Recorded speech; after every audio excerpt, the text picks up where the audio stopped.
بسم الله الرحمن الرحيم الحمد لله رب العالمين الرحمن الرحيم مالك يوم الدين والصلاة والسلام الأتمان الأكملان المبعوث رحمة للعالمين نبينا ورسولنا وحبيبنا محمد بن عبد الله الأمين وعلى آله وأصحابه ومن تبعهم بإحسان إلى يوم الدين أما بعد الحمد لله শুরুতে আমরা আবারও প্রশংসা আদায় করছি, শুকরিয়া, কৃতজ্ঞতা, গণকীর্তন নিবেদন করছি আল্লাহ সুবহানাহু ওয়া তাআলার জন্য, যার বিশেষ অনুগ্রহে অপার দয়ায় আমরা বেঁচে আছি, সুস্থ আছি, স্বাভাবিকভাবে আমাদের কার্যক্রম সম্পন্ন করার সুযোগ পেয়েছি। যে আল্লাহ সুবহানাহু ওয়া তাআলা আমাদেরকে অপেক্ষাকৃত কষ্ট, দুঃখ, দুর্দশা, সমস্যা থেকে হেফাজতে রেখেছেন, নিরাপদে রেখেছেন, সে আল্লাহ সুবহানাহু ওয়া তাআলার অগণিত অসংখ্য প্রশংসা ও কৃতজ্ঞতা আদায় করছি, আলহামদুলিল্লাহ। অতঃপর সালাত ও সালাম, শান্তি ও রহমত নাজিল হোক প্রিয় নবী, সর্বশেষ নবী রাসূল মুহাম্মদুর রাসূলুল্লাহ সাল্লাল্লাহু আলাইহি ওয়াসাল্লামের উপর, যার অক্লান্ত পরিশ্রমের বিনিময়ে দিন রাত একাকার করে অনেক কষ্ট, নির্যাতন, প্রতিকূল পরিবেশ উপেক্ষা করে উম্মতের কল্যাণের জন্য, মানবতার মুক্তির জন্য, জাহালাত, মূর্খতার অন্ধকারাচ্ছন্ন থেকে আলোর পথ দেখাবার জন্য যিনি সর্বাত্মক চেষ্টা করেছেন, আল্লাহ সুবহানাহু ওয়া তাআলা যাকে নির্বাচিত ব্যক্তিত্ব হিসেবে মনোনীত করেছেন, যে মহান মানবের পরিশ্রম, প্রচেষ্টা এর বিনিময়ে আমরা আজকের এই শান্তিপ্রিয়, সুচিন্তিত, সার্বজনীন শাশ্বত জীবন বিধান ইসলাম পেয়েছি। সে মহান মানবের উপর বর্ষিত হোক অগণিত অসংখ্য দরুদ ও সালাম। আল্লাহুম্মা সাল্লি আলাইহি, আল্লাহুম্মা বারিক আলাইহি।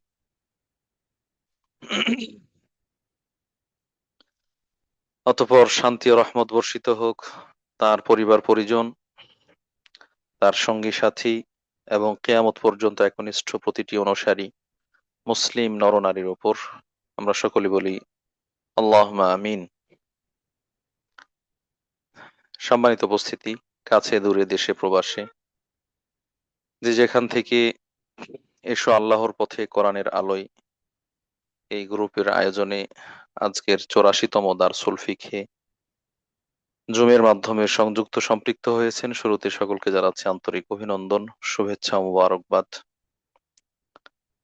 সেই সাথে শুরুতেই আল্লাহ রাব্বুল আলামিনের কাছে মিনতি করছি, প্রার্থনা করছি, আল্লাহ রাব্বুল আলামিন আমাদের সকলকে সুস্থ স্বাভাবিক রাখুন, আমাদের সুস্বাস্থ্যের মধ্যে আল্লাহ বরকত দান করুন, সুস্থতাকে নিয়ামত হিসেবে দান করুন এবং স্থায়ী করুন। যারা অসুস্থ আছেন আল্লাহ রাব্বুল আলামিন তাদেরকে সুস্থতা দান করুন। যারা বিভিন্ন সমস্যায় আছেন আল্লাহ রাব্বুল আলামিন তাদের সমস্যাগুলোর শান্তিপূর্ণ সমাধান দান করুন। আমরা যেন আমাদের জীবনের প্রত্যেকটা সময়, প্রত্যেকটা মুহূর্ত আল্লাহ রাব্বুল আলামিনের দেয়া জীবন বিধান অনুযায়ী চিন্তা করতে পারি, পালন করতে পারি, বাস্তবায়ন করতে পারি, সম্পন্ন করতে পারি, সে তৌফিক দান করুন এবং আমরা যেন পরিপূর্ণ মুমিন ও মুসলিম হয়ে দুনিয়া থেকে বিদায় নিতে পারি। জাহান্নাম, কবরের আযাব থেকে পরিত্রাণ পায়, নিষ্কৃতি পায় এবং জান্নাত পেয়ে ধন্য হতে পারে, আল্লাহ সে তৌফিক দান করুন। আমিন, আল্লাহুম্মা আমিন। যারা আজকের আয়োজনকে সুষ্ঠু, সুন্দর ও নির্বিঘ্ন করার জন্য সার্বিকভাবে সহযোগিতা করেছেন, করছেন, প্রচেষ্টা চালিয়ে যাচ্ছেন। আল্লাহ রাব্বুল আলামিন তাদের সকলকেও উত্তম জাযা দান করুন, বিপদ আপদ বালা মুসিবত থেকে হেফাজতে রাখুন, নিরাপদে রাখুন।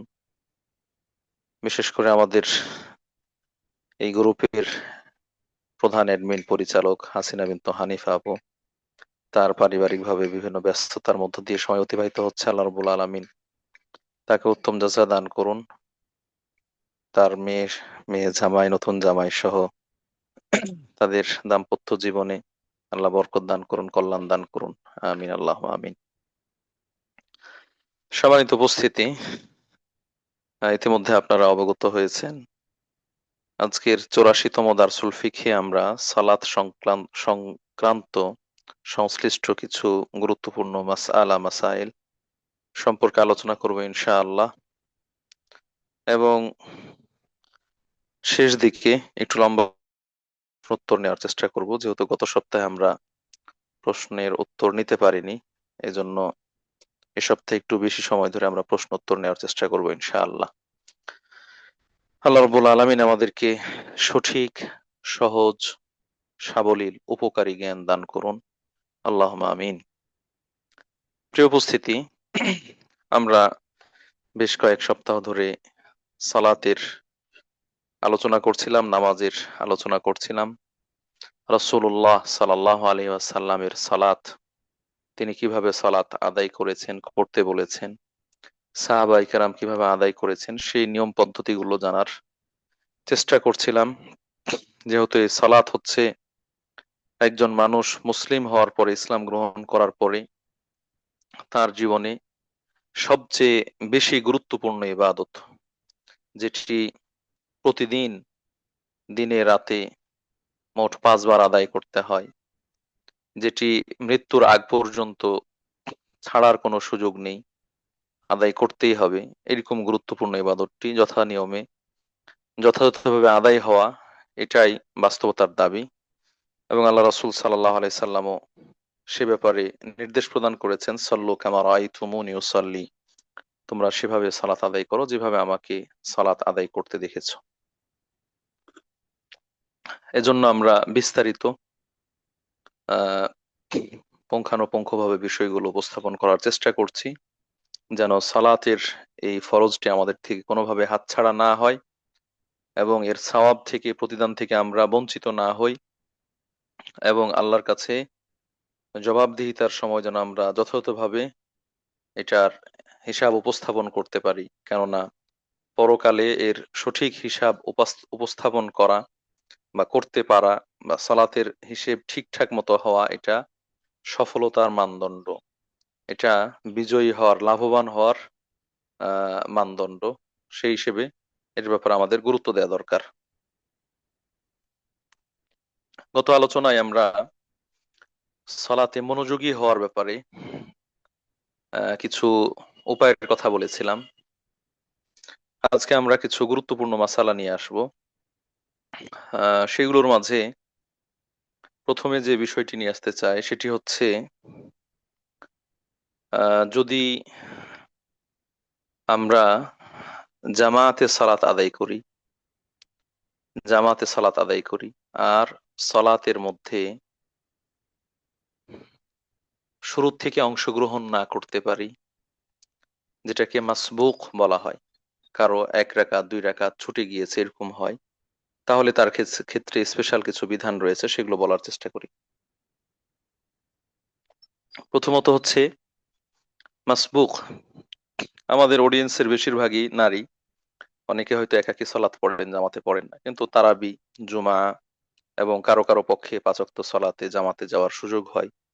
সেগুলো মিলিয়ে আহ জামাতে যখন অংশগ্রহণ করা হয়, যদি একেবারে ইমাম যখন শুরু করলেন তখন থেকে শুরু করা হয়, তাহলে তো তিনি শেষ পর্যন্ত ইমাম যেভাবে করছেন সেভাবেই তার সাথে শুরু করেছেন, তার সাথে শেষ করবেন।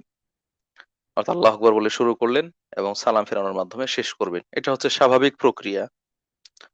কিন্তু যদি এরকম হয় যে ইমাম শুরু করে ফেলেছেন, ইমামের 1 রাকাত পড়া হয়ে গিয়েছে, মুসাল্লি বা মুক্তাদি ইমামকে এসে পেলেন যখন তার দ্বিতীয় রাকাত বা তৃতীয় রাকাত অথবা সালাম ফেরানোর আগ দিয়ে, সেক্ষেত্রে যে ব্যক্তি ইমামের সাথে অংশগ্রহণ করছেন তাকে বলা হয় মাসবুক, মানে তার কিছু অংশ পূর্বে ছুটে গিয়েছে, বাদ পড়ে গিয়েছে, ছাড়া পড়ে গিয়েছে। এক্ষেত্রে তিনি কিভাবে ইমামের সাথে তার সালাতটাকে শেষ করবেন এবং ইমাম শেষ করলে তার করণীয় কি, আমরা গতদিনেই বলেছি অথবা তার আগের সপ্তাহে বলেছি যে ইমামের সাথে সালাত পড়াকালীন সময়ে আপনি যখন জামাতে অংশগ্রহণ করবেন, ইমাম এর কিছু হয়ে গিয়েছে, আপনি যখন অংশগ্রহণ করছেন ইমাম যে অবস্থায় থাকবে আপনি সে অবস্থায় সালাতে অংশগ্রহণ করবেন। এই অংশগ্রহণের প্রক্রিয়াটা হচ্ছে আল্লাহ আকবার, দুই হাত উত্তোলন করে কাঁধ বা কান পর্যন্ত উত্তোলন করে আপনি তাকবীরে তাহরিমা বলবেন, আল্লাহ আকবার এই তাকবীর বলবেন। এই তাকবীর বলার পরে আপনি সালাতে অংশগ্রহণ করলেন। কে বলেছেন দুই হাত ডান হাত বাম হাতের উপর রাখবেন, কে বলেছেন রাখবেন না, যেভাবে সুযোগ হয়। এরপরে ইমাম যেখানে রয়েছে রুকুতে থাকলে আপনি আবার আল্লাহ আকবার বলে রুকুতে চলে যাবেন। ইমাম যদি দাঁড়িয়ে রুকু থেকে উঠেছে সেই সময় পেয়েছেন, ইমাম সামি আল্লাহ লিমান হামিদা বলেছে, আপনি রব্বানা ওয়ালাকাল হামদ বলবেন। ইমাম সেজদায় আছে, আপনি আল্লাহ আকবার বলে দাঁড়ানো থেকে সেজদায় চলে যাবেন। ইমাম বৈঠকে আছে, আপনি আল্লাহ আকবার বলে ওই বৈঠকে যাবেন এবং তাশাহুদ পড়বেন। এক কথায় ইমাম যে অবস্থায় আছে আপনি সেখানে তার সাথে যোগ দিতে পারবেন, এবং যোগ দেয়া এটাই হচ্ছে সাধারণ নিয়ম, এটাই হচ্ছে সাধারণ নিয়ম। তবে এখানে খেয়াল করতে হলো যে দুটো তাকবীর হচ্ছে, একটা হচ্ছে তাকবীরে তাহরিমা, যেটা না হলে সালাতি শুরু হবে না, এটা রুকন। আরেকটা হচ্ছে তাকবীরাতুল ইন্তেকাল, স্থান পরিবর্তনের তাকবীর। ইমাম যে জায়গায় আছে সেখানে যাওয়ার জন্য আপনি তাকবীর দিয়ে যাবেন। শুধুমাত্র যদি ইমাম রুকু থেকে উঠে দাঁড়িয়ে থাকেন সেখানে যাওয়ার জন্য আপনাকে তাকবীর দিতে হবে না। আপনি আল্লাহ আকবার বলে সালাত শুরু করলেন, এরপরে হাত ছেড়ে দিবেন আর আপনি রব্বানা ওয়ালাকাল হামদ বলবেন। এই হচ্ছে শুরুর অবস্থা। এরপর থেকে আপনি ইমাম যে যে কাজগুলো করে অন্যান্য সময় যেভাবে করতেন সেভাবে ইমামের অনুসরণ করবেন। যদি আপনি ইমামকে রুকু অবস্থায় পেয়ে থাকেন তাহলে এই রাকাতটা আপনার রাকাত হিসেবে গণ্য হবে, এটা আপনি রাকাত পেয়ে গেলেন। আর যদি রুকুর পরে, রুকু থেকে উঠে গেছেন এরপরে কোনো অবস্থাতে ইমামের সাথে যোগ দেন তাহলে ওই রাকাতটা রাকাত হিসেবে গণ্য হবে না, গণনায় আসবে না। এটা যেন আপনার অতিরিক্ত, এটা যেন আপনার অতিরিক্ত, আপনি যতটুকু তাসবিহ পড়লেন, তাহালিল করলেন, দোয়া কালাম পড়লেন ইত্যাদি, এটা আপনি অতিরিক্ত করলেন। এরপরে যদি এক রাকাত পান তাহলে পূর্ণাঙ্গ রাকাত এটি আপনি ইমামের সাথে পেলেন। আর যদি না পান তাহলে যতটুকু পেয়েছেন অতটুকুই, বাকিটুকু আপনাকে সম্পন্ন করতে হবে। এখন ইমাম শেষ করা পর্যন্ত সালাতে ইমামের যে রাকাত আপনাকে মনে করতে হবে আপনারও সেই রাকাত। উদাহরণস্বরূপ দুই রাকাত বিশিষ্ট নামাজে আপনি ইমামকে দ্বিতীয় রাকাতে পেয়েছেন বা প্রথম রাকাতে রুকু থেকে উঠার পরে সেজদায় পেয়েছেন, এক্ষেত্রে আপনি ইমাম যখন দ্বিতীয় রাকাত পড়ছেন আপনারও এটা দ্বিতীয় রাকাত, আপনারও এটা দ্বিতীয় রাকাত। আর যদি নামাজটি তিন রাকাত বা চার রাকাত বিশিষ্ট হয় তাহলে আপনি ইমামকে তৃতীয় বা চতুর্থ রাকাতে পেয়েছেন, তখনও আপনাকে ধরতে হবে এটা আপনারও চতুর্থ রাকাত বা তৃতীয় রাকাত, ইমামের সাথে যতক্ষণ আছেন ততক্ষণ। সেই হিসেবে আপনি বৈঠকে হাত নাড়ানো, পা তাওয়াররুক করা, বসা ইত্যাদি যা আছে ইমাম যেভাবে করবেন আপনাকেও সেভাবে করতে হবে।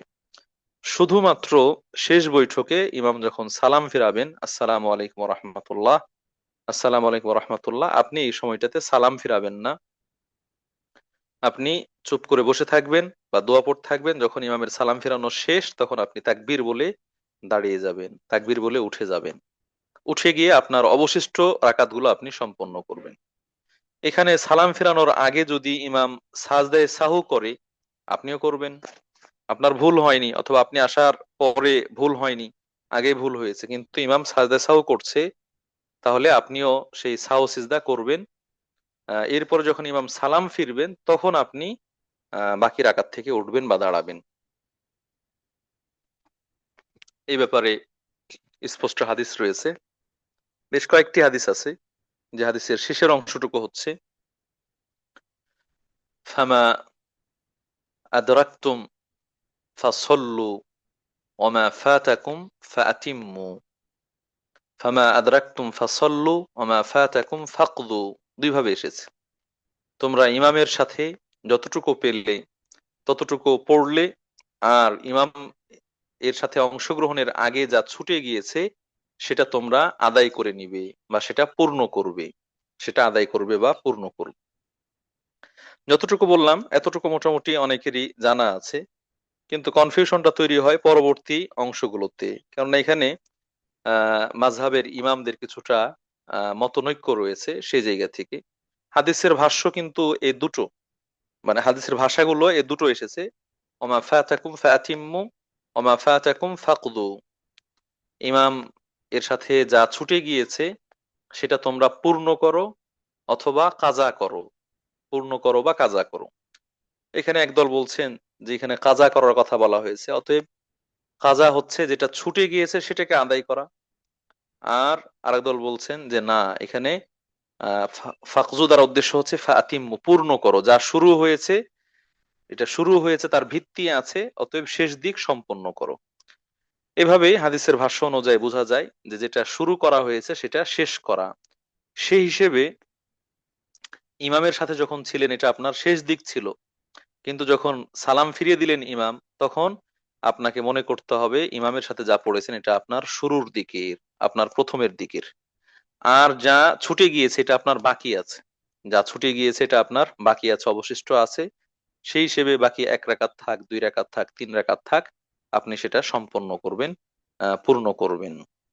এটা অন্যভাবে বললে বলা যায়, যদি তৃতীয় রাকাতে দাঁড়ান বা চতুর্থ রাকাতে দাঁড়ান, তাহলে দাঁড়িয়ে বিসমিল্লাহ বলে সূরা ফাতিহা পড়বেন। এরপরে আহ আপনি আর অন্য সূরা মিলাবেন না, অন্য সূরা মিলাবেন না। তারপরে রুকু করবেন, সাজদা করবেন, এরপরে শেষ বৈঠক করবেন। আর যদি ইমামের সাথে শুধু বৈঠক পেয়েছেন অথবা রুকুর পরে পেয়েছেন, কেরাত পড়তে পারেননি, তাহলে আপনি উঠে দাঁড়িয়ে আউযু বিল্লাহ বিসমিল্লাহ দুটোই পড়বেন, তারপরে সূরা ফাতিহা পড়বেন এবং এর সাথে অন্য সূরা মিলাবেন। যেহেতু এটা আপনার প্রথম রাকাত, আহ অথবা দ্বিতীয় রাকাত হলেও একই কথা, আপনি সূরা ফাতিহার সাথে অন্য সূরা মিলাবেন। এইভাবে বাকিটা আপনাকে সম্পন্ন করতে হবে। এটাই হলো মাসবুকের সালাতের বিধান। এখানে যে কনফিউশনটা আসে এবং প্রশ্নটা আসে বারবার, সেটা হচ্ছে যে আমি আহ শেষ রাকাতে সূরা ফাতিহার সাথে অন্য সূরা মিলাবো কি মিলাবো না। যদি আপনার সালাত 2 রাকাত বিশিষ্ট হয়, ইমামের সাথে 1 রাকাত পেয়েছেন, তাহলে তো বাকি 1 রাকাতে মিলাতে হবে। আর যদি আপনার সালাত 3 রাকাত বা 4 রাকাত বিশিষ্ট হয়, আর ইমামের সাথে আপনি 2 রাকাত পেয়ে গিয়েছেন, বাকি আছে আপনার 1 রাকাত বা 2 রাকাত, তাহলে শেষের 2 রাকাতে বা 1 রাকাতে শুধু সূরা ফাতিহা পড়বেন, অন্য কোনো সূরা মিলাতে হবে না, অন্য কোনো সূরা মিলাতে হবে না। অনুরূপ ভাবে যদি ইমামের সাথে পেয়েছেন 1 রাকাত, এরপরে আপনাকে 1 রাকাত পড়ে আবার বৈঠক করতে হবে। এটা যদি শেষ বৈঠক হয় তাহলে তো বৈঠক করবেন, আর যদি মাঝের বৈঠক হয় তারপরও বৈঠক হিসেবে গণনা করতে হবে। যেহেতু আপনি সবসময় খেয়াল করবেন ইমামের সাথে যা পেলেন, ইমাম সালাম ফেরানোর পরে এটা আপনার হচ্ছে শুরুর সলাত, আর যা বাকি আছে এটা আপনাকে শেষের সলাত হিসেবে পড়তে হবে। এই হলো একটা গুরুত্বপূর্ণ মাসালা। যদি আমরা জামাতে সালাত আদায় করি, তাহলে জামাতে সালাত আদায় করার ক্ষেত্রে আরেকটা মাসালা হচ্ছে, এটার ক্ষেত্রে আমরা দেখি, এই কিছুদিন আগেও আমি এক জায়গায় সালাত পড়লাম, সেখানেও খেয়াল করলাম ইমাম সাহেব ভুল করেছেন, ইমাম সাহেব ভুল করেছেন। তো ভুল করার কারণে ইমামকে সংশোধনী দেওয়া, ইমামের দৃষ্টি আকর্ষণ করা, এক্ষেত্রে হাদিসে স্পষ্ট শব্দ এসেছে, নির্দেশনা এসেছে। এই ভুলটা কম হোক বা বেশি হোক, ভুলটা কম হোক বা বেশি হোক, উভয় অবস্থায় পুরুষ যারা তারা ইমামকে সতর্ক করবেন, তার দৃষ্টি আকর্ষণ করবেন সুবহান আল্লাহ বলে, সুবহান আল্লাহ এ কথা বলে। তার মানে মুক্তাদি যদি সুবহানাল্লাহ বলে, তাহলে সচেতন ইমাম খেয়াল করবেন যে তার হয়তো কোনো ভুল হয়েছে, তার হয়তো কোনো ভুল হয়েছে। এটা হতে পারে রুকুর সংখ্যায় বা রুকু ছাড়া, অথবা সাজদার সংখ্যায় বা সাজদা কম হওয়ার ক্ষেত্রে, অথবা 2 রাকাত পড়ে বৈঠক সেটা না বসে উঠে যাওয়া এই ক্ষেত্রে। এরকম যে কোনো ক্ষেত্রে ভুল হলে, বিশেষ করে কম বা বেশি হয়ে যাওয়ার ক্ষেত্রে অথবা বাদ পড়ে যাওয়ার ক্ষেত্রে, তখন মুক্তাদিরা তাকে সতর্ক করবেন সুবহান আল্লাহ এ কথা বলে। সুবহান আল্লাহ বললেই তাকে খেয়াল করতে হবে যে এখানে তার হয়তো ভুল হয়েছে। এটা হচ্ছে পুরুষদের ক্ষেত্রে। পুরুষদের ক্ষেত্রে অনেকেই এই সুবহান আল্লাহর পরিবর্তে আল্লাহ আকবার বলেন। কখন বলেন? যখন হয়তো 1 রাকাত বাকি আছে, কম কম কম হয়ে যাচ্ছে, ইমাম সাহেব কম করে শেষ করছেন, এরকম ক্ষেত্রে অনেকে আল্লাহ আকবার বলে। আর যদি বেশি হয়ে যায়, যা করা তার থেকে বেশি করে ফেলছেন, সেক্ষেত্রে সুবহান আল্লাহ বলে। এরকম পার্থক্য করে, এগুলো মন গড়া পার্থক্য, এটা কোনো পার্থক্য নয়। বরং উভয় অবস্থায় সুবহান আল্লাহ বলার কথা বলা হয়েছে। সুবহান আল্লাহ বলে ইমামকে সতর্ক করা হবে, ইমামকে সতর্ক করা হবে। দ্বিতীয়ত হচ্ছে, নারীরা যদি কোনো ভুল হয়, ইমাম সাহেব টের পাননি, তার পিছনে পুরুষ মুসল্লিও টের পায়নি, কিন্তু মহিলা মুক্তাদি তিনি বা নারী মুক্তাদি তিনি টের পেয়েছেন, তিনি সতর্ক করতে চান, তাহলে তিনি মুখ দিয়ে বলবেন না, বরং এক হাতের আহ তালু আর এক হাতের পিঠ, এক হাতের তালু আর এক হাতের পিঠ, এই তালু আর পিঠের মধ্যে মেরে আওয়াজ করবেন। তালু আর পিঠের মধ্যে মেরে, আমরা হাততালি দিলে 2 হাতের তালু দিয়ে আওয়াজ করি, এক হাতের তালুর সাথে আর এক হাতের তালু মারি, কিন্তু এক্ষেত্রে এক হাতের তালু আর এক হাতের পিঠ, উল্টো পাশ, সেটা দিয়ে মেরে আওয়াজ করবেন। এই আওয়াজের মাধ্যমে ইমাম সাহেবকে সতর্ক করবেন, এবং ইমাম সাহেব সচেতন বিচক্ষণ হলে তিনি অনুভব করবেন যে সালাতের মধ্যে কোনো ভুল ভ্রান্তি হয়েছে, কম বা বেশি হয়ে যাওয়ার, সেক্ষেত্রে তিনি সংশোধন নিয়ে আসবেন, সেক্ষেত্রে সংশোধন নিয়ে আসবেন। এখানে এই ভুলের ক্ষেত্রে সংশোধনীটা কিভাবে নিয়ে আসা হবে বা ইমাম সাহেবের দৃষ্টি আকর্ষণ করা হবে, সেই পদ্ধতিটি নিয়ে এই জায়গায় আলোচনা করলাম। যদি পুরুষ হয়, পুরুষ মুসল্লি সতর্ক করতে চান, তাহলে অবশ্যই তিনি আল্লাহ আকবার বলবেন না, অন্য কিছু বলবেন না, শুধু সুবহান আল্লাহ বলবেন। আর যদি মহিলা মুক্তাদি সতর্ক করতে চান, তাহলে তিনি ডান হাতের তালু বাম হাতের পিঠের ওপর মেরে আওয়াজ করবেন, দিয়ে এইভাবে আওয়াজের মাধ্যমে সতর্ক করতে চাইবেন।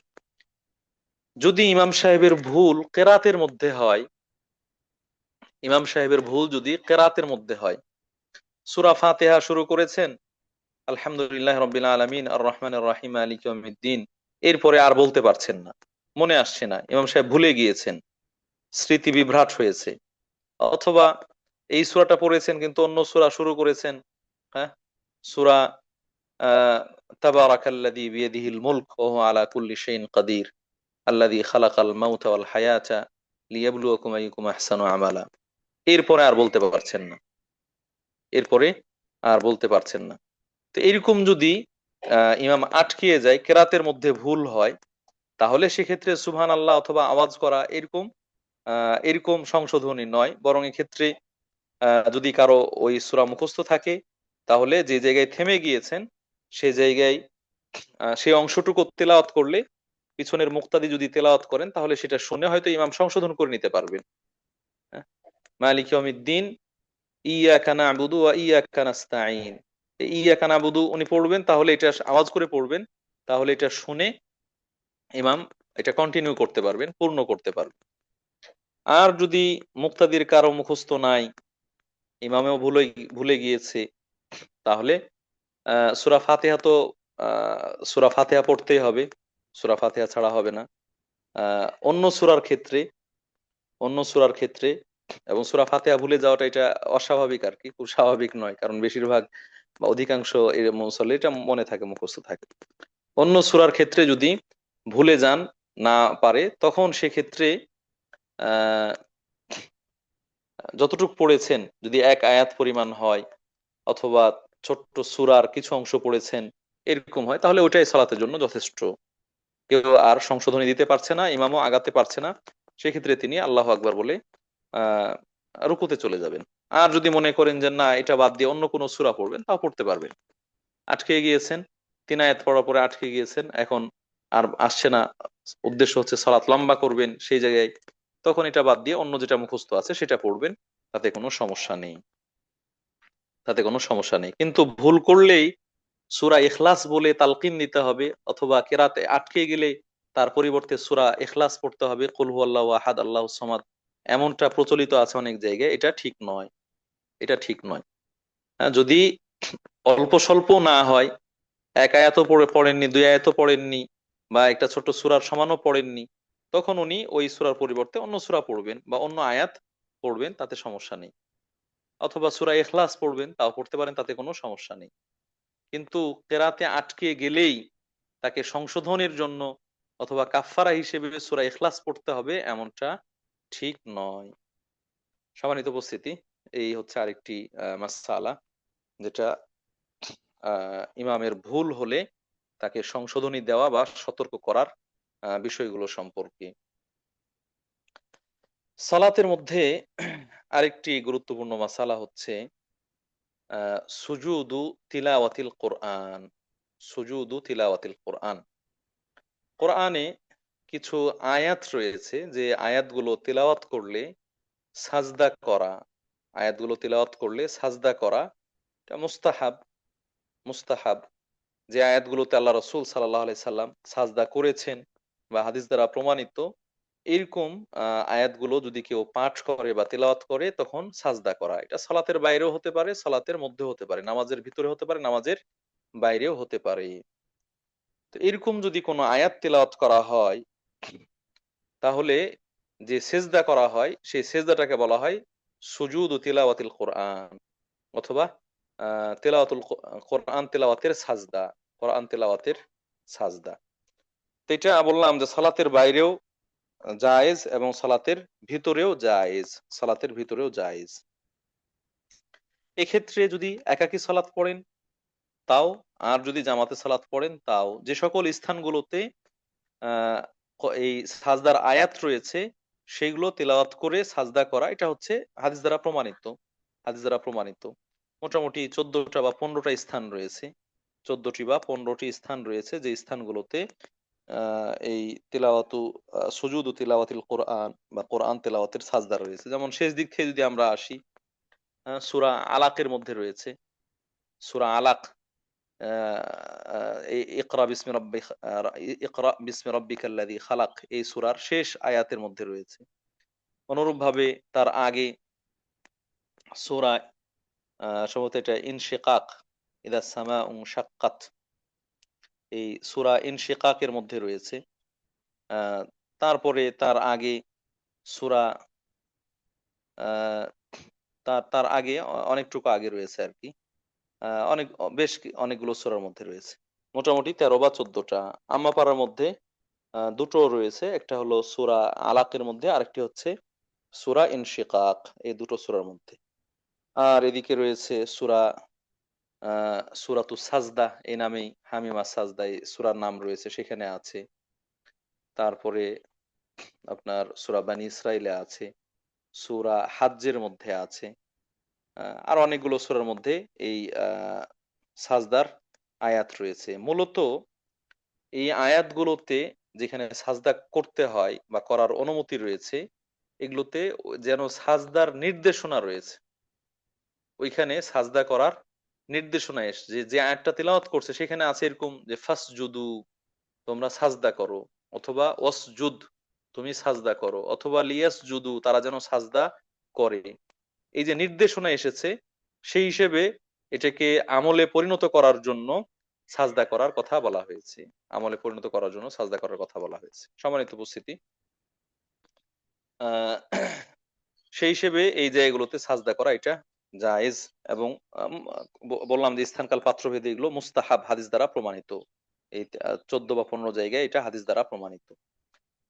যদি নামাজের বাইরে থাকে, তাহলে তো তিনি পবিত্র অবস্থায় কোরআন তেলাওয়াত করছেন, তিনি এই সাজদা করবেন, আল্লাহু আকবার বলে সাজদায় যাবেন, সাজদায় গিয়ে সাজদার যে তাসবিহ রয়েছে সুবহান রাব্বিয়াল আলা, এটা একবার বা তিনবার বা পাঁচবার সাতবার ইত্যাদি এরকম পড়বেন, পড়ে আবার আল্লাহু আকবার বলে উঠে যাবেন। দাঁড়াতে হবে এরকম না, যেভাবে আছেন সেভাবে, বসে আছেন বসা অবস্থায় দাঁড়িয়ে আছেন, দাঁড়িয়ে তো আর সাজদা হয় না, তখন মাটিতে ইয়ে করবে, কিন্তু বসে থেকে দাঁড়াতে হবে এমনটা নয়। এটা হলো সালাতের বাইরে। আর যদি নামাজের ভিতরে হয়, তাহলে আপনি ওই আয়াতটা যেখানে তেলাওয়াত করলেন, ওই আয়াতটা শেষ করে আপনি আল্লাহ আকবার বলে সাজদায় যাবেন। আল্লাহ আকবার, যেহেতু তিলাওয়াতটা করা হয় দাঁড়িয়ে, সেই হিসেবে দাঁড়ানো থেকে আল্লাহ আকবার বলে সাজদায় যাবেন, একটা সাজদা করবেন, একটা সাজদা। আবার ওই সাজদায় গিয়ে তাসবিহ তাহলিল যা আছে সেটা বলে আল্লাহ আকবার বলে দাঁড়িয়ে যাবে। দাঁড়িয়ে বাকি কেরাত যেটা রয়েছে ওই আয়াতের পরবর্তী কেরাত, সেটা আপনি কন্টিনিউ করবেন, সেটা সম্পন্ন করবেন। এভাবে চলতে থাকবে, এভাবে আপনি আদায় করবেন। একটা জায়গায় একটা বা দুইটা সূরা এরকম একটু ঝামেলা আছে, যে ওই আয়াতটা হচ্ছে শেষের আয়াত, একটা সূরার শেষের আয়াত, ওই আয়াতটা হচ্ছে শেষের আয়াত। যেমন সূরা আলাকের মধ্যে সর্বশেষ যে আয়াতটা রয়েছে, আহ ওয়াসজুদ ওয়াক্তারিব, এই অংশটুকু তেলাওয়াতের মাধ্যমে সূরাটা শেষ হচ্ছে। এখন একাকী যদি কেউ নামাজ পড়েন, তাহলে তো তিনি সাজদা দিয়ে উঠে আবার আল্লাহু আকবার বলে রুকুতে যাবেন, আবার আল্লাহু আকবার বলে রুকুতে যাবেন। কিন্তু যদি জামাতে এমনটা করা হয়, তখন একটু কনফিউশন তৈরি হতে পারে। আপনি আল্লাহু আকবার বলে সাজদায় গেলেন, এরপরে যদি আবার আল্লাহু আকবার বলে রুকুতে যান, তখন মানুষ হয়তো ভুল করবে, পেছনে যারা আছে তারা হয়তো ভুল করবে। এই জন্য এক্ষেত্রে আপনি সাজদা থেকে উঠে বিসমিল্লাহির রহমানির রহিম বলে অন্য একটা সূরা বা অন্য সূরার আয়াত সেটা মিলানো উচিত, বা সেটা মিলিয়ে নিলে আর কনফিউশনের সুযোগ থাকে না। সূরা আলাক শেষ করলেন, সাজদা থেকে উঠে আপনি বিসমিল্লাহির রহমানির রহিম, ইন্না আনজালনাহু ফি লাইলাতিল কদর ওয়া মা আদরাকা মা লাইলাতুল কদর, এই সূরাটা মিলিয়ে নিলেন। তাহলে এই সূরা শেষ করে আপনি আল্লাহু আকবার বলে রুকুতে যাবেন, পিছনের যারা আছে তারা আর কনফিউজড হওয়ার সুযোগ পাবে না, এমনটা করা যেতে পারে।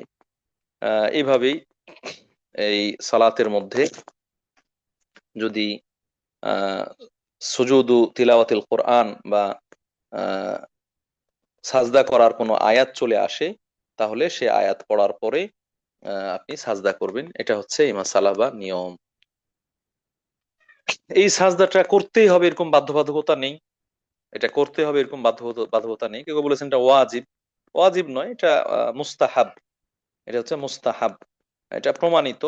যদি কেউ করে তাহলে সওয়াব পাবে, আর যদি কেউ না করে তাহলে সব থেকে বঞ্চিত হবে, গুনাহ হবে না, গুনাহ হবে না। মুসলিম ব্যক্তি যেহেতু ইবাদতের মধ্যে আছেন, তিনি সাজদা করার সুযোগ পেয়েছেন, তাহলে সে সাজদা করাই উচিত।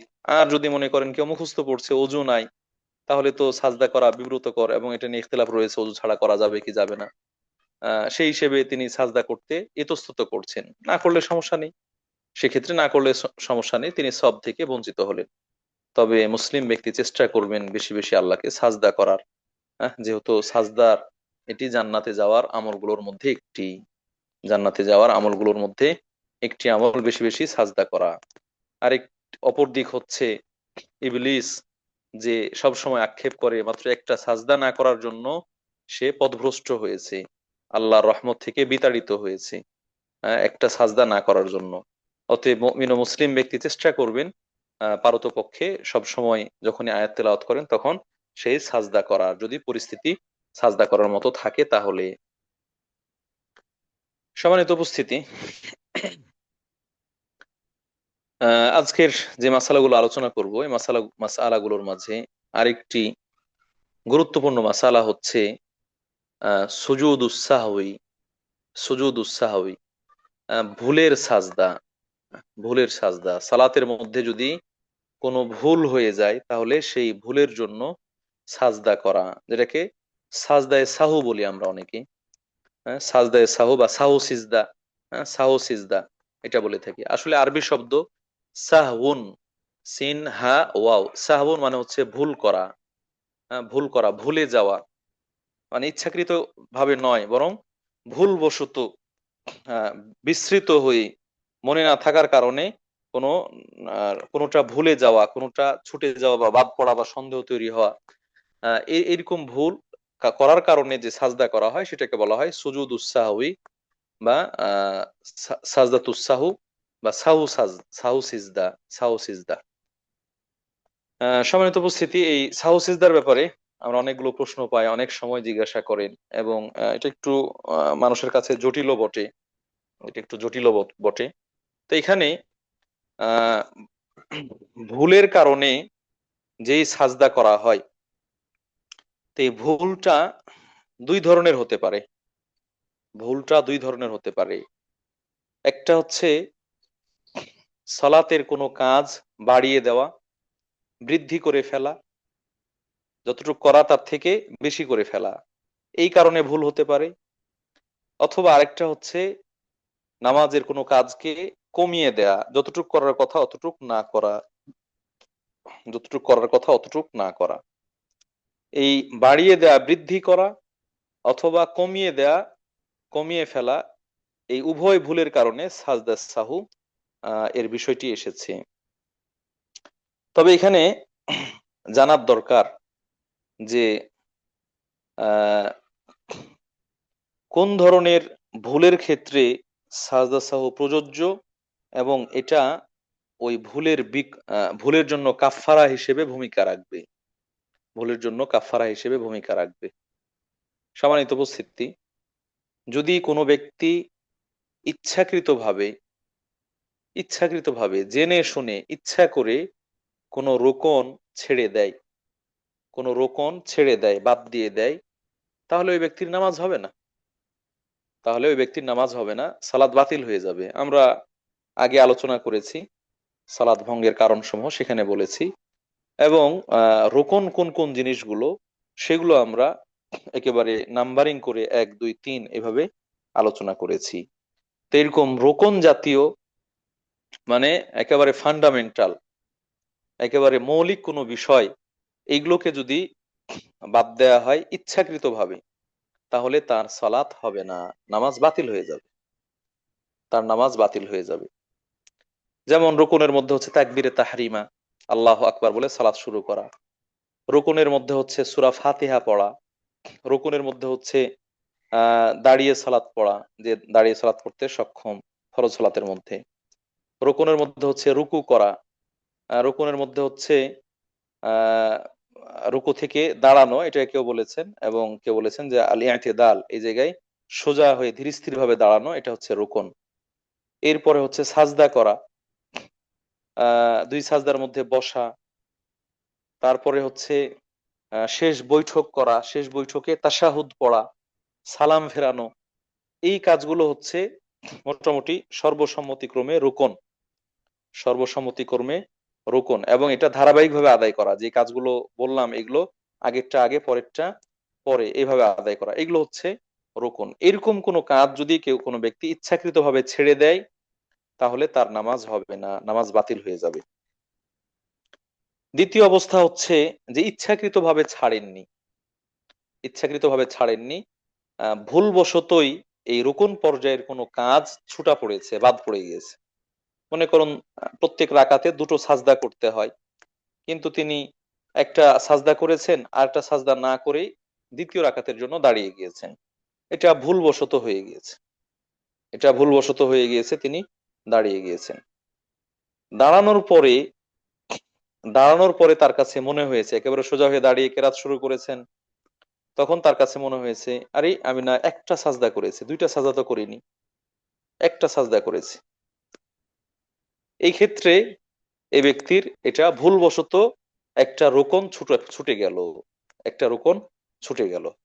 এরকম যদি ভুলবশত রোকন ছুটে বাদ পড়ে যায়, তাহলে তার ক্ষেত্রে কি করণীয় সেটা আমরা বলছি। অথবা মনে করেন কেউ কেরাত শেষ করলো, লম্বা কেরাত পড়েছে, সূরা ফাতিহার পরে লম্বা কেরাত পড়ে আল্লাহু আকবার বলে উনি চলে গেছেন একেবারে সরাসরি সাজদায়, সরাসরি সেজদায় চলে গিয়েছেন, রুকু করেননি, রুকুতে যাননি, রুকু থেকে উঠেনি, সরাসরি সেজদায় চলে গিয়েছেন। লম্বা কেরাত করার কারণে তার কাছে মনে হয়েছে যে হয়তো তিনি রুকু করেছেন।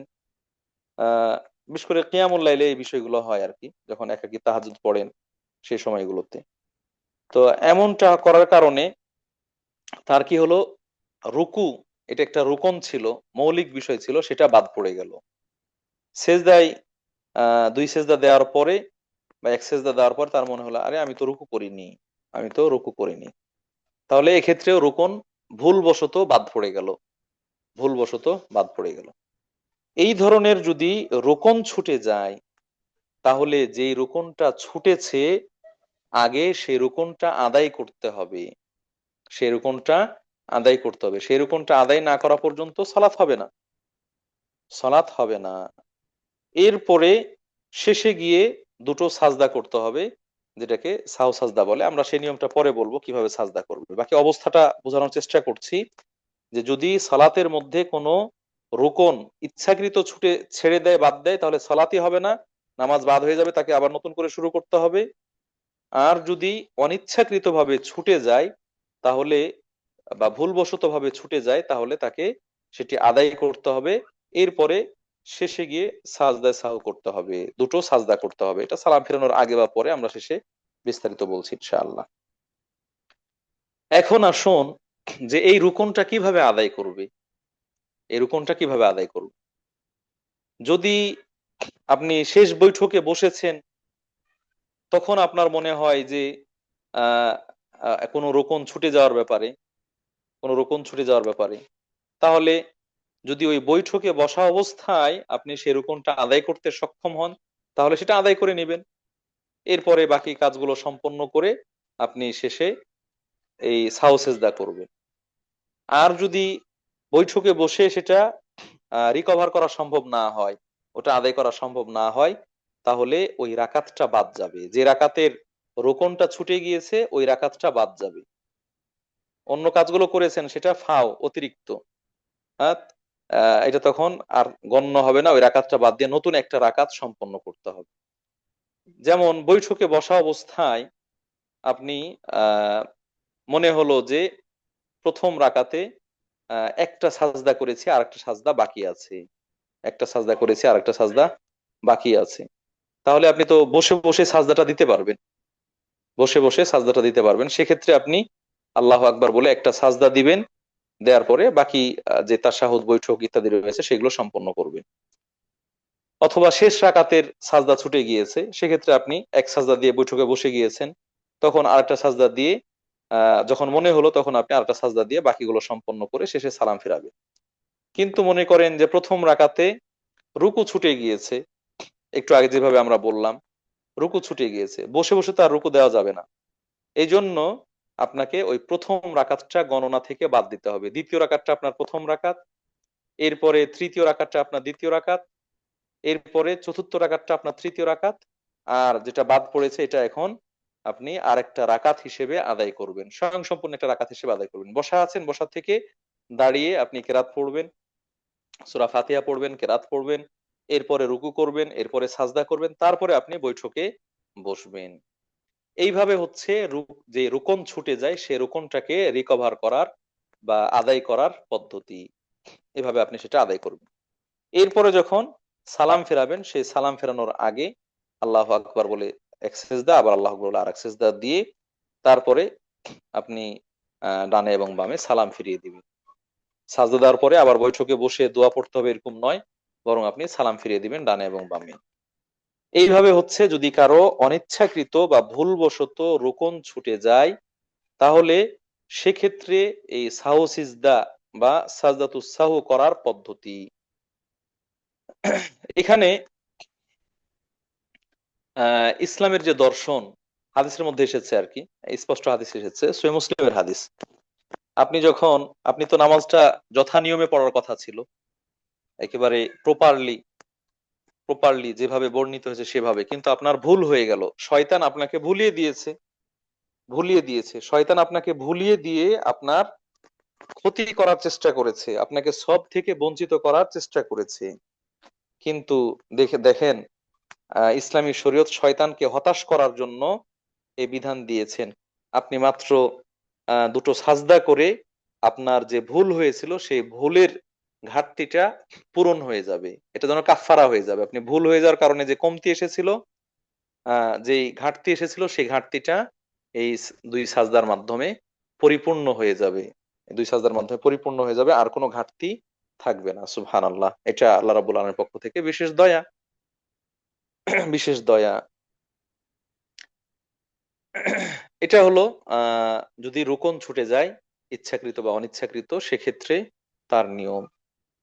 দ্বিতীয় হচ্ছে যে সকল বিষয়গুলো রুকন পর্যায়ের নয়, রুকন, ফান্ডামেন্টাল, মৌলিক এরকম নয়, যেগুলো না হলে সালাত হবেই না, এরকম বিষয় নয়, তবে গুরুত্বপূর্ণ। তবে গুরুত্বপূর্ণ এগুলো ফিকহের পরিভাষায় কেউ ওয়াজিব বলেছেন, কেউ সুন্নাতে মুআক্কাদা বলেছেন, কেউ ওয়াজিব বলেছেন, কেউ সুন্নাতে মুআক্কাদা বলেছেন। যেমন রুকু থেকে উঠা, রুকু থেকে দাঁড়ানো, এটাকে ওয়াজিব বলেছেন বা সুন্নাতে মুআক্কাদা বলেছেন। এরপরে ধীর স্থির ভাবে দাঁড়ানো, তারপরে হচ্ছে এখানে সামি আল্লাহু লিমান হামিদা বলা, অথবা মুক্তাদি হলে রব্বানা ওয়ালাকাল হামদ বলা, দুই সাজদার মধ্যে বসা, আহ ইত্যাদি। তারপরে হচ্ছে তাকবিরাতুল ইন্তেকাল, এক জায়গা থেকে আরেক জায়গায় যাওয়ার জন্য যে তাকবীর গুলো বলা হয়, আল্লাহু আকবার, এটা এইগুলোকে। তারপরে হচ্ছে আপনার 4 রাকাত বা 3 রাকাত বিশিষ্ট সালাত হলে যদি 2 বৈঠক থাকে, প্রথম বৈঠক এবং প্রথম বৈঠকে তাশাহুদ পড়া, এইগুলোকে সুন্নাতে মুআক্কাদা বা ওয়াজিব বলেছেন। এই ধরনের যদি ভুলগুলো হয়, যেটা ওয়াজিব পর্যায়ের বা সুন্নাতে মুআক্কাদা পর্যায়ের, পরিভাষা যেটাই হোক, তাহলে সেক্ষেত্রে আপনাকে ওই যেটা ছুটে গেল, যেটা ছুটে গেল, বাদ পড়ে গেল, এই বাদ পড়ার কারণে আহ এটা পুনরায় আদায় করতে হবে এমনটা নয়, পুনরায় আদায় করতে হবে এমনটা নয়, বরং এটা আদায় না করেও এই ভুলে যাওয়া ইবাদতটার পরিবর্তে, অংশটার পরিবর্তে আপনার যখন মনে হলো তখন আহ আপনি ওই সালাম ফেরানোর আগে দুটো সাজদা সাহু করবেন, তাহলে এই ঘাটতিটা পূরণ হয়ে যাবে। সুবহানাল্লাহ, সুবহানাল্লাহ। উদাহরণ হিসেবে মনে করুন আপনি আহ আসরের সালাত পড়বেন 4 রাকাত, একাকি পড়ছেন, একাকি পড়ছেন, 2 রাকাত পড়ে আহ, বৈঠক করার কথা ছিল, 2 রাকাত পড়ে বসবেন, বসে তাশাহুদ পড়বেন, আত্তাহিয়াতুলিল্লাহ, কিন্তু আপনি 2 রাকাত পড়ে দাঁড়িয়ে গিয়েছেন, দাঁড়িয়ে গেছেন, একেবারে সোজা হয়ে দাঁড়িয়ে গিয়েছেন। দাঁড়ানোর আগে অবস্থা আছে যে আপনি উঠছেন, একটু হাত উঠিয়েছেন বা পা উঠিয়েছেন, এখনো কোমর সোজা হয়নি, তাহলে আপনি আবার মনে হয়েছে ফিরে যাবেন, বৈঠকে চলে যাবেন, এক্ষেত্রে আপনার সাজদা সাহু করতে হবে না, সাজদা সাহু করার দরকার নেই। কিন্তু আপনি সোজা হয়ে দাঁড়িয়ে গিয়েছেন, তখন আর বসা যাবে না, সোজা হয়ে দাঁড়িয়ে গিয়েছেন, আপনি সোজা হয়ে কেরাত পড়বেন, কেরাত পড়ে বাকি যে 2 রাকাত থাকলো সেই 2 রাকাত পূর্ণ করবেন, বাকি যে 2 রাকাত থাকলো বা 1 রাকাত থাকলো সেটা পূর্ণ করবেন। পূর্ণ করার পরে সালাম ফেরানোর আগে আপনি দুটো সাজদা করবেন, সালাম ফেরানোর আগে আপনি দুটো সাজদা করবেন। এই সাজদা দুটোই আপনার যে ঘাটতি হলো, যেটা ছুটে গেল, তাশাহুদ বা বৈঠক, অথবা রুকু থেকে দাঁড়ানো বা দুই সাজদার মধ্যে বসা, সেই ঘাটতিটা পূরণ করে দিবে ইনশাআল্লাহ, সেই ঘাটতিটা পূরণ করে দিবে ইনশাআল্লাহ। এক্ষেত্রে অনেকে কি করেন, 2 রাকাত পড়ে বসার কথা ছিল, বসতে পারেননি, উঠে গিয়েছেন, তখন তিনি আবার পরের রাকাত পড়ে বৈঠক করেন, পরের রাকাত পড়ে বৈঠক করেন, এরপরে আরো 2 রাকাত পড়েন, তার মানে তার নামাজ অটোমেটিক 5 রাকাত হয়ে যায়। হ্যাঁ, নামাজ 5 রাকাত বানিয়ে ফেলেন, 4 রাকাতের নামাজ 5 রাকাত বললেন, এটা সঠিক পদ্ধতি নয়। পরের বৈঠক, পরের রাকাতে আর বসতে হবে না, আপনার তো 2 রাকাত আগেই পড়েছেন, এই বৈঠকটা ছিল 2 রাকাতের পরেই, যেহেতু এটা অনাকাঙ্ক্ষিত ভাবে ছুটে গিয়েছে, সমস্যা নেই, ছুটে গিয়েছে, ছুটে গিয়েছে, এটাকে রিকভার করার সুযোগ হচ্ছে ওই যে ওইখানে সালাম ফেরানোর আগে 2 সাজদা করবেন, তাহলে এই ঘাটতি পূরণ হয়ে যাবে, আপনার 4 রাকাতই হয়ে গেল এক বৈঠকে, একটা বৈঠক হলো, তাতে আপনার 4 রাকাত সম্পন্ন হয়ে গেল, বা 3 রাকাতের ক্ষেত্রে একই হতে পারে। এই হচ্ছে কোনো, যদি ওয়াজিব বা সুন্নাতে মুআক্কাদা পর্যায়ের কোনো কাজ ছুটে যায় বা বাদ পড়ে, তাহলে সেক্ষেত্রে এই বিধান। এটাও বলা হয়েছে যে এটা তারগিমান লিশ-শাইতান, শয়তানকে জরিমানা হিসেবে, শয়তানের জন্য জরিমানা হিসেবে, সে ভুলিয়ে সব থেকে বঞ্চিত করতে চেয়েছিল, কিন্তু এই 2 সাজদার মাধ্যমে তার ভুল দুটো কি করা হলো, দূর করা হলো, তার ভুলের যে ঘাটতি সে ঘাটতিটা পুষিয়ে দেওয়া হলো, আর ঘাটতি থাকলো না।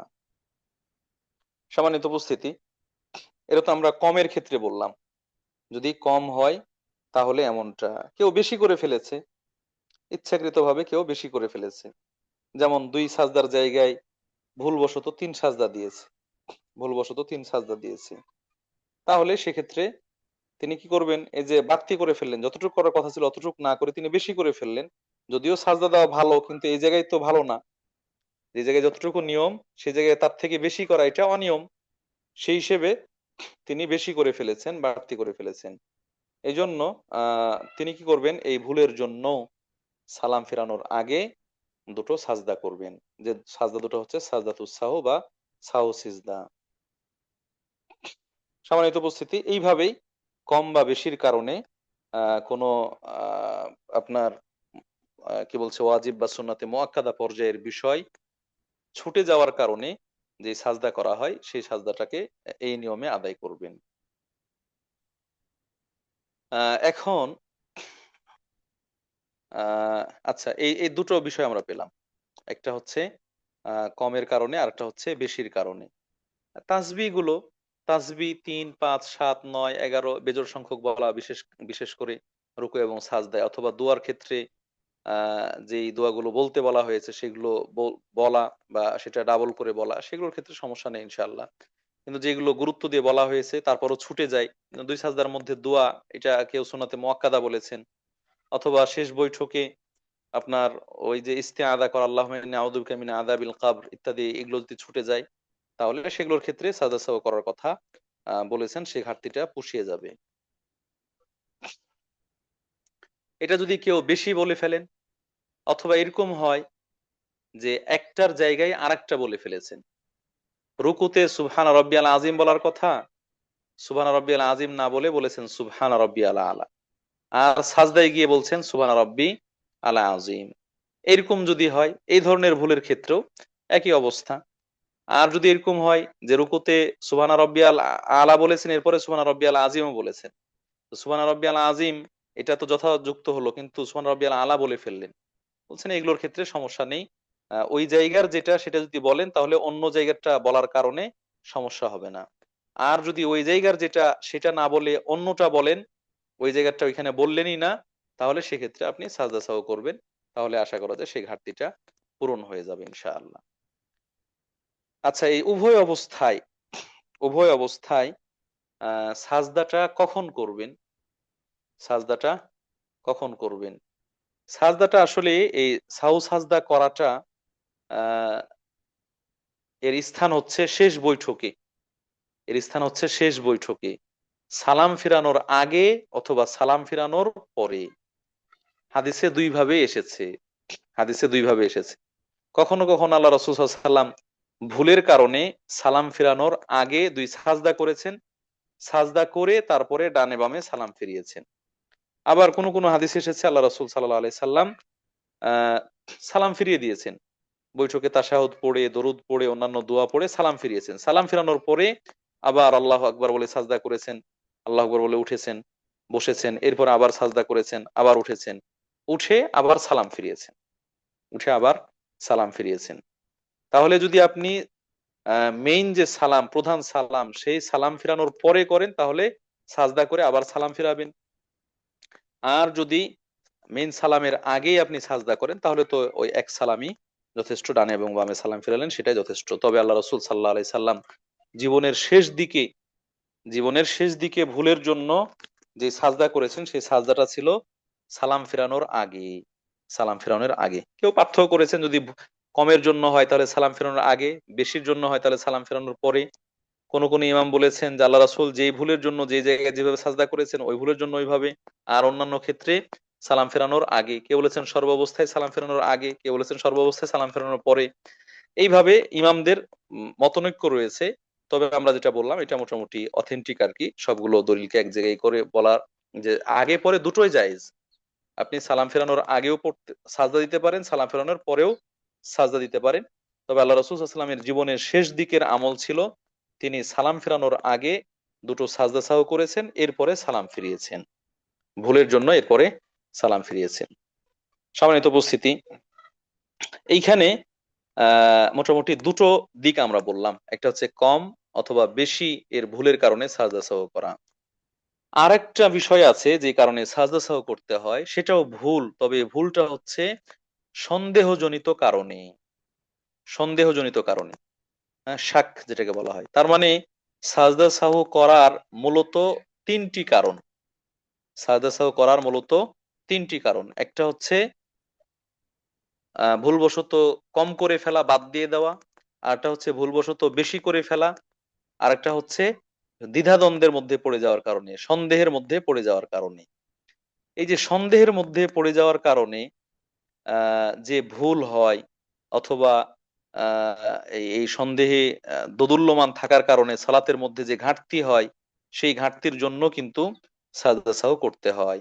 মানে শয়তান তো আপনাকে কুমন্ত্রণা দিচ্ছে, এটা কমিয়ে অথবা বাদ দিয়ে বা বাড়িয়ে দিয়ে, অথবা আপনাকে আহ দোদুল্যমান রাখার কারণে সালাত থেকে একটু হলেও অমনোযোগী করার চেষ্টা করছে। তো কোনোভাবেই যেন শয়তান সফল না হতে পারে, এজন্য আপনার এই ঘাটতিগুলো পুষিয়ে দেওয়ার ব্যাপারে সাজদা সাহুর ব্যবস্থা রাখা হয়েছে।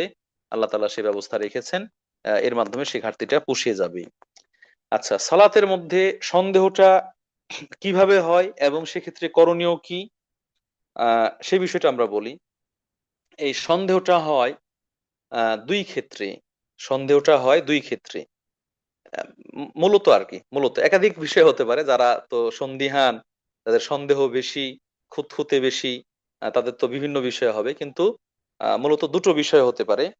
একটা হচ্ছে আহ সাজদার, আহ, রুকু বা সাজদা ইত্যাদির সংখ্যার মধ্যে, রুকু বা সাজদার সংখ্যার মধ্যে দুইটা সাজদা রয়েছে, আমি একটা করলাম না দুইটা করলাম, দুইটা করলাম না তিনটা করলাম, এই যে এরকম সন্দেহ চলে আসে সংখ্যার মধ্যে।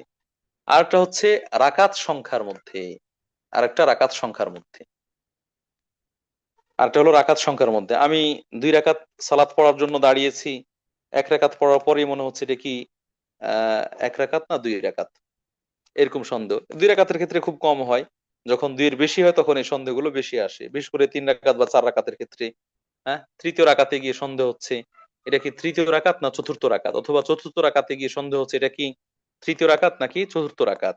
এরকম রাকাতের সংখ্যার মধ্যে বা সাজদার বা রুকুর সংখ্যার মধ্যে, আরো বললাম যে অনেকের খুঁতখুঁতে হতে পারে যে সূরা ফাতিহা পড়লাম কি পড়লাম না ইত্যাদি, এ ব্যাপারেও সন্দেহ আসতে পারে। তো এরকম যদি সন্দেহ হয় কম এবং বেশি, কম এবং বেশি, এই কম বা বেশির মধ্যে সন্দেহ হওয়ার কারণে আমাদের করণীয় হচ্ছে চিন্তা করবেন, ভাববেন যে নিশ্চিত হওয়ার জন্য, নিশ্চিত হওয়ার জন্য আরে আমি তো আজকে মনস্থ করেছিলাম 4 রাকাত সলাৎ পড়বো, 4 রাকাতের মধ্যে প্রথম 2 রাকাতে সূরা ফাতিহার সাথে 1 রাকাতে সূরা ফালাক পড়বো, আর 1 রাকাতে সূরা নাস পড়বো। এরকম আমি তো মনে হয় দুটাই সূরা পড়েছি, এরপরে এখন যে রাকাত আছে এটা হচ্ছে তৃতীয় রাকাত। ব্যাস, খুব সহজে আপনি বের করে ফেলতে পারলেন। এইভাবে, এটা একটা আমি ক্লু বললাম। তো এরকম যে কোনো ভাবে চেষ্টা করবেন যে আপনি কয় রাকাতের মধ্যে আছেন। যদি আপনি নিশ্চিত হতে পারেন যে না, আমার সন্দেহ হচ্ছিল খামাখা আহ শয়তানের ওয়াসওয়াসার কারণে, কিন্তু সে সন্দেহ দূর হয়ে গেছে, এখন আপনি নিশ্চিত যেটা দ্বিতীয় রাকাত বা তৃতীয় রাকাত বা চতুর্থ রাকাত, তাহলে আলহামদুলিল্লাহ সে অনুযায়ী আপনার রাকাতটা ধরে সালাত পূর্ণ করবেন। এবং এই যে একটু দ্বিধাদ্বন্দ্বের মধ্যে ভুগলেন, চিন্তা ভাবনা করতে হলো আপনাকে, এই ভুলের জন্য বা এই ঘাটতির জন্য আপনি শেষে দুটো সাজদা সাহু করবেন, শেষে সালাম ফেরানোর আগে দুটো সাজদা সাহু করবেন। আচ্ছা, কিন্তু যদি আপনি কোনোভাবেই এটা নিরূপণ করতে পারছেন না, কোনটা হলো, কোনটা হলো কোনোভাবে বের করতে পারছেন না, নিশ্চিত সিদ্ধান্তে আসতে পারছেন না, এ কম হলো না বেশি হলো, 2 না 3, 3 না 4, এরকম যখন মনে হবে এবং আপনি নিশ্চিত বের করতে পারবেন না, তখন যেই দুই সংখ্যার মাঝে দ্বিধাদ্বন্দ্ব হচ্ছে, সেই দুই সংখ্যার কমটা হিসেব করবেন। কম সংখ্যাটা আপনি হিসেব করবেন, সেটাকে মানদণ্ড ধরবেন, সেটাকে ধরবেন, গণনা করবেন, সেটাকে ধরে যদি বাকি থাকে তাহলে বাকিটা পূর্ণ করবেন, এরপরে সালাম ফেরাবেন। সালাম ফেরানোর আগে দুটো সাজদা সাহ দিবেন। উদাহরণস্বরূপ, মনে করুন কারো সন্দেহ হচ্ছে যে এই রাকাতটা এটা কি তৃতীয় রাকাত নাকি চতুর্থ রাকাত, তৃতীয় হতে পারে চতুর্থ হতে পারে। এই যে দ্বন্দ্বটা আপনার 3 না 4, এই জায়গায় নিঃসন্দেহে 4 আর 3-এর মধ্যে কম হচ্ছে 3, কম হচ্ছে 3, তার মানে আপনি 3 পড়েছেন নিশ্চিত, 4 হলেও হতে পারে। তাহলে আপনার দ্বিধাদ্বন্দ্বটা হচ্ছে 4-এর ব্যাপারে, 3-এর ব্যাপারে না। তাহলে দুই সংখ্যার মধ্যে যেটা কম সংখ্যক, সেই সংখ্যাটা আপনি গণনা করবেন বা সেটা ধর্তব্য, সেটা ধরবেন। ধরে আপনি 3 ধরলেন, 4-3-এর মধ্যে সমস্যা, 3 ধরলেন, তাহলে আপনার 3 রাকাত হয়েছে, বাকি থাকছে 1 রাকাত। এই 1 রাকাত পূর্ণ করবেন, 1 রাকাত পূর্ণ করবেন। যদিও আপনি 4 রাকাতই পড়েছেন, আপনার পরে সালাত শেষ করে মনে হলো যে না, আমি তো 4 রাকাত পড়েছিলাম, এটা 1 রাকাত ধরার কারণে 5 রাকাত হলো, সমস্যা নাই, সমস্যা নাই, আতঙ্কিত হওয়ার কিছু নাই। আপনি ওই যখন চিন্তা করেছেন সেই সময় আপনার কাছে কম সংখ্যক যেটা, সেটা হিসেব করে বাকিটা পূর্ণ করবেন। পূর্ণ করে আপনি সালাম ফেরানোর আগে দুটো সাজদা সাহু করবেন, দুটো সাজদা সাহু করবেন। আল্লাহ আকবার। আপনি যদি 3 রাকাতই পড়ে থাকেন, এরপরে 1 রাকাত যোগ করলেন, 4 রাকাত পূর্ণ হলো, নিয়ম অনুযায়ী হলো, আলহামদুলিল্লাহ। আপনার 4 রাকাত 4 রাকাতই ঠিক আছে। কিন্তু যে চিন্তা ভাবনা করতে গিয়ে সময় গেল, সেই ঘাটতিটা এই সাজদা দিয়ে পূরণ হয়ে যাবে। আর যদি আপনি দেখা গেল যে চিন্তা ভাবনা করে 4 পড়েছিলেন কিন্তু এটা 3 ধরলেন, 3 ধরলেন, আহ আপনার 4 রাকাত সালাত টোটালি হয়ে গেল এখন 5 রাকাত। কিন্তু শেষে যে দুটো সাজদা সাহু করলেন, এই সাজদা সাহু দুটোর মাধ্যমে আরো একটা বাড়তি রাকাতের আপনি সওয়াব পেয়ে গেলেন। সুবহান আল্লাহ। তাহলে আপনার ফরজ যেটা 4 রাকাত, 4 রাকাতই হলো। আর ওই যে একটা 1 রাকাত অতিরিক্ত পড়লেন, আর এই 2 সাজদা করলেন, এইটা মিলে 2 রাকাতের অতিরিক্ত আপনি সওয়াব পেয়ে গেলেন। সুবহান আল্লাহ। আপনার সলাতও হলো, আর অতিরিক্ত সওয়াবও হয়ে গেল। শয়তান আপনাকে ক্ষতিগ্রস্ত করতে চেয়েছিল, কিন্তু আপনি লাভবান হয়ে গেলেন। সম্মানিত উপস্থিতি, এই হচ্ছে রাকাত সংখ্যায় যদি দ্বিধাদ্বন্দ্ব তৈরি হয় কম এবং বেশির, সেক্ষেত্রে আমরা বললাম আপনি নিশ্চিত হতে পারলে, যে রাকাতে নিশ্চিত হবেন সেইভাবে আপনি করবেন এবং সে সাজদা করবেন। আর যদি নিশ্চিত না হতে পারেন, তাহলে 2 সংখ্যার মধ্যে কম সংখ্যক যেটা, কম সংখ্যা সেটা গণনা করে বাকিটুকু পূর্ণ করবেন এবং সালাম ফেরানোর আগে দুটি সাজদা সাহু করবেন, দুটি সাজদা সাহু করবেন। এই হচ্ছে মোটামুটি সাজদা সাহু করার ক্ষেত্রে 3টি ভুল বা 3 ধরনের ভুল, যেই ভুলগুলোর কারণে, আপনাকে সাজদা সাহু করতে হবে, এবং করার মাধ্যমে আপনি আপনার ভুলের যে ঘাটতি, যে কমতি, সেটা রিকভার করতে পারবেন, সেটা পুষিয়ে নিতে পারবেন।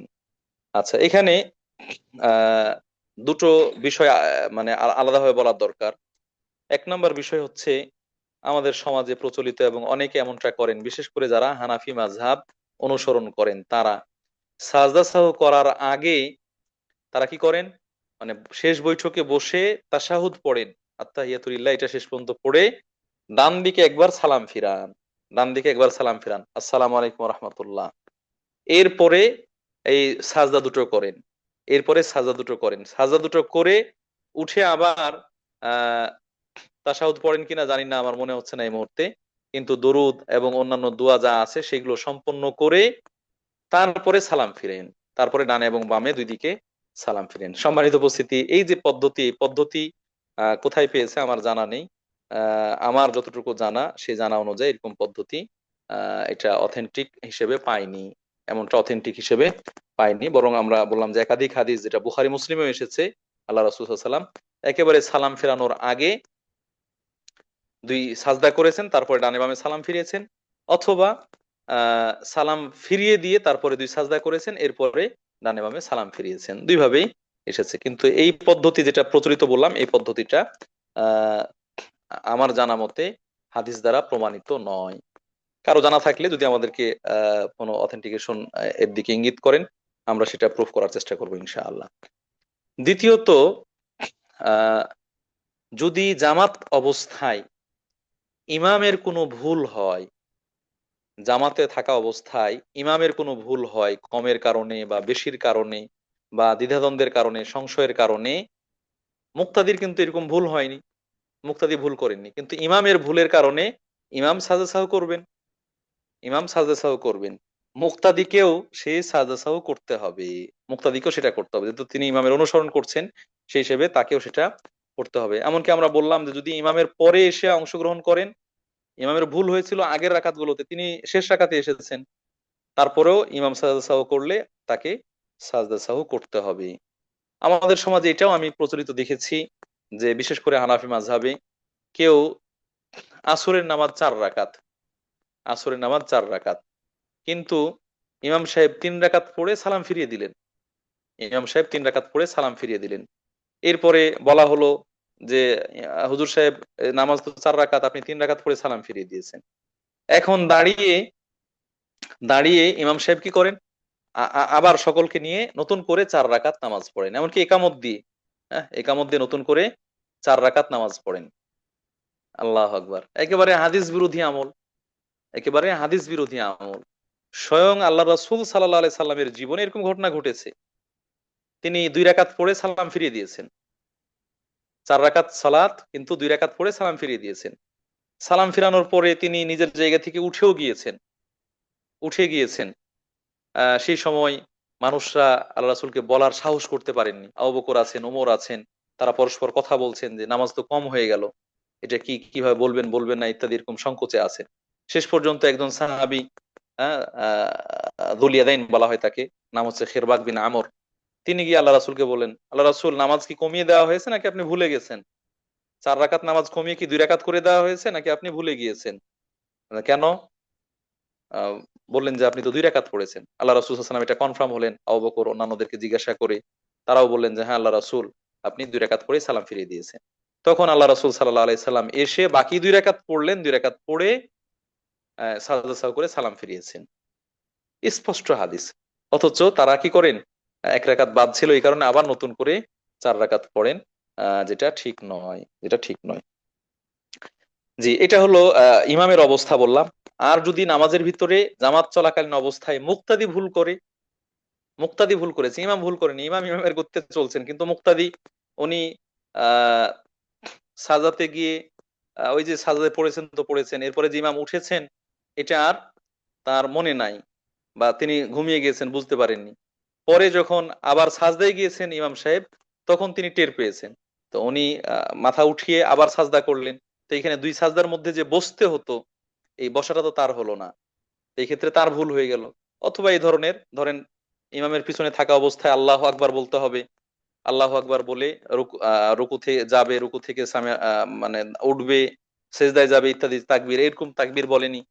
এরকম যদি কোনো মুস্তাহাব বা ওয়াজিব পর্যায়ের ভুল মুক্তাদি করে থাকেন, তাহলে এই ভুলের জন্য তার করণীয় কিছুই নাই।